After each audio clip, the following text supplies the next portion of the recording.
Sir, I would like to thank you for a very enlightening lecture. And I have some couple of questions.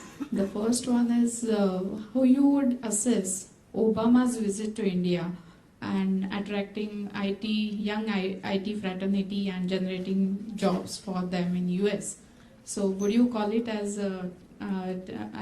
term just you explained digestion? So how you would assess that? That is one question. Shall I ask the other question later? Okay. Yeah. Ask the other question.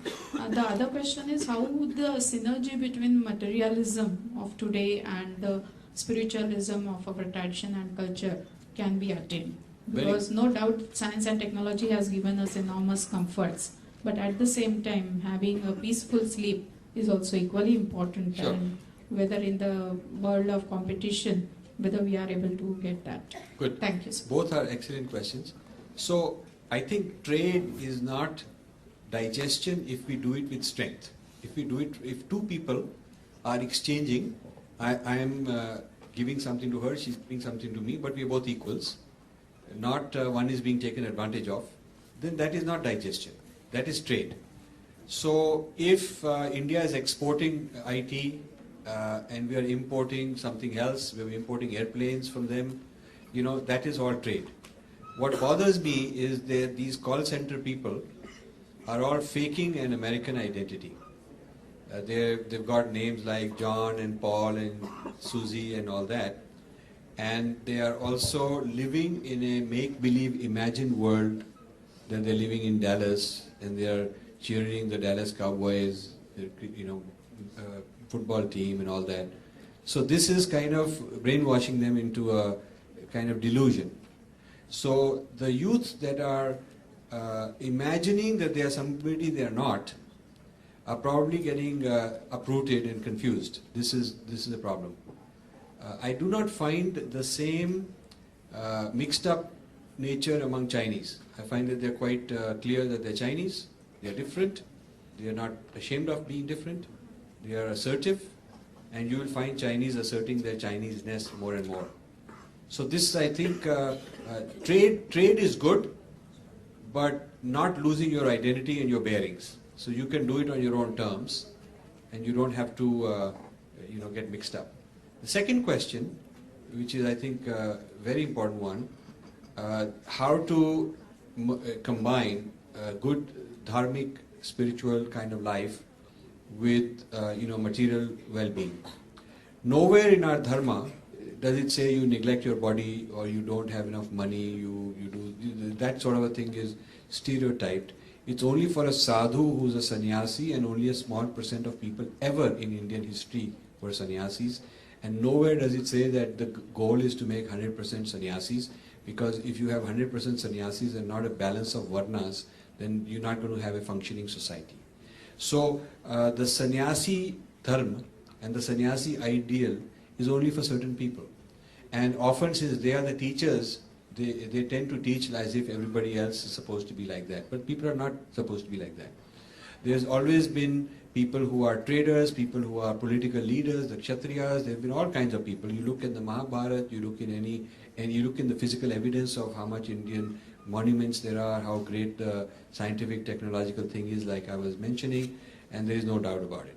Now today, the practice of what I call Adhyatma Vidya, the inner, which the best translation I can give you is inner sciences, the science of the inner being, is becoming extremely important in the West as a way to enhance learning. Accelerated learning techniques are being developed out of this.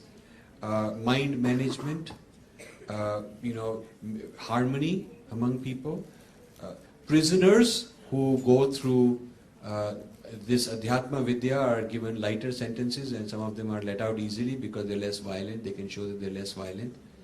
So this inner science is good for your performance in the outer world. Athletes are learning yoga and meditation. Musicians are learning. In IBM, they have a meditation room which was started by Maharishi Mahesh Yogi's TM program. So anybody who is initiated or anybody at all who wants can go during working hours, sit quietly and meditate and come back, and there's nobody thinks that there's anything wrong with it. So you find that the West is taking on many of these Indian inner journey techniques, while Indians are still having doubt. My concern is that West will appropriate and take over all this, call it their own, give it their spin, give it their twist, make a ton of money selling it back to Indians. Indians will be I'm happily here to pay the importing vote of it. thanks. It is my proud And privilege to once thank Mr. again, Raju become Malhotra. dependent. So I think whether this generation adopts the inner sciences of India, or whether their kids adopt it by buying it back from America, that's the choice. But it will come back.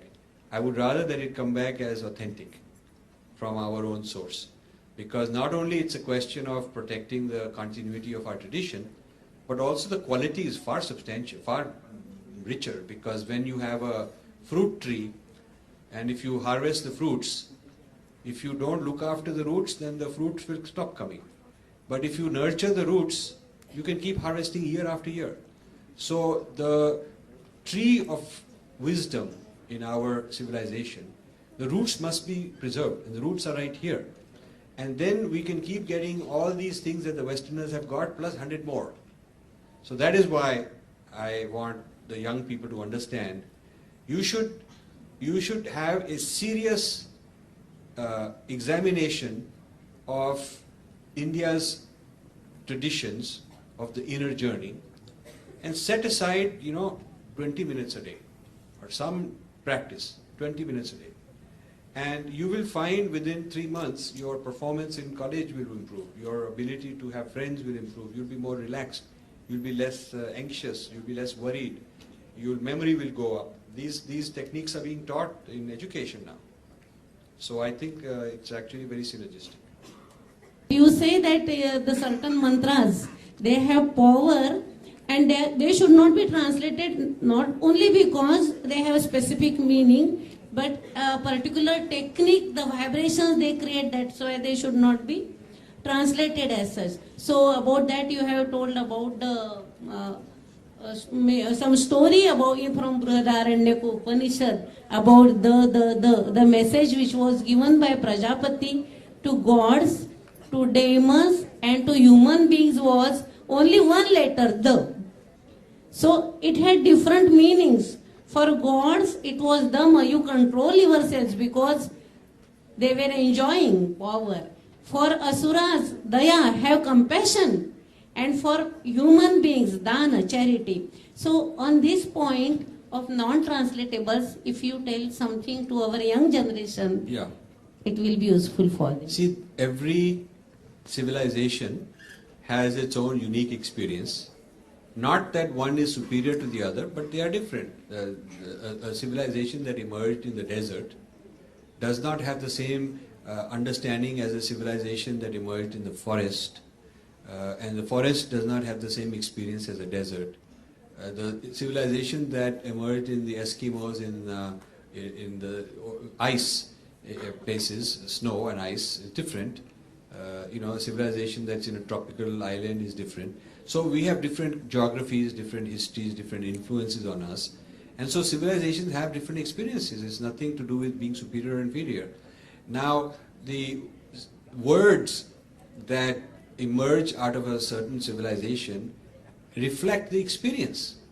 And so you can't translate certain words into another culture's language who never had that experience. So yoga never existed, it has not been developed, so they don't have a word for it. It's fine, we should just use yoga. Don't call it exercise, don't call it gymnastics, don't call it prayer, it's none of those. It's not, those are all useless translations. Just be happy with yoga. Shakti is not energy, because Shakti is also divine. It's not just a material thing like energy.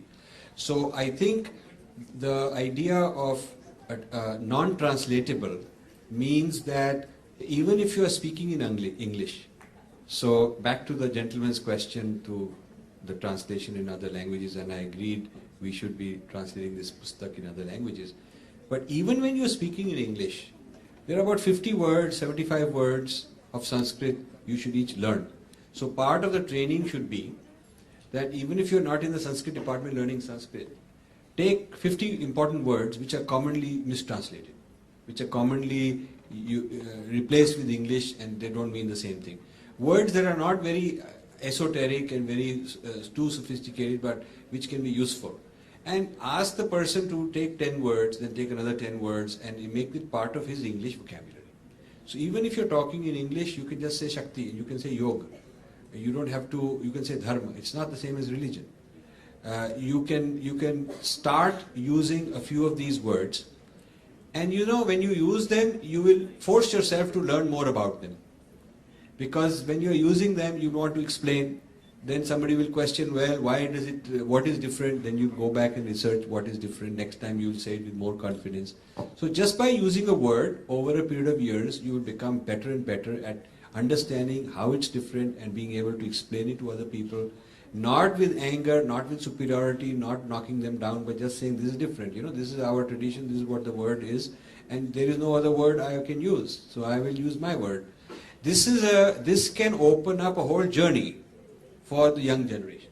If you put 50 Sanskrit words that are non-translatables, that are very strategically selected, then you can speak in English, you can go and do IT, you can become whatever materialist thing, but if those words are part of your thinking, those vibrations are part of you, that is a seed inside you which will blossom. And as you get older, you will realize more and more. Those 50 words will attract hundreds of other words. So that's what I suggest you should do.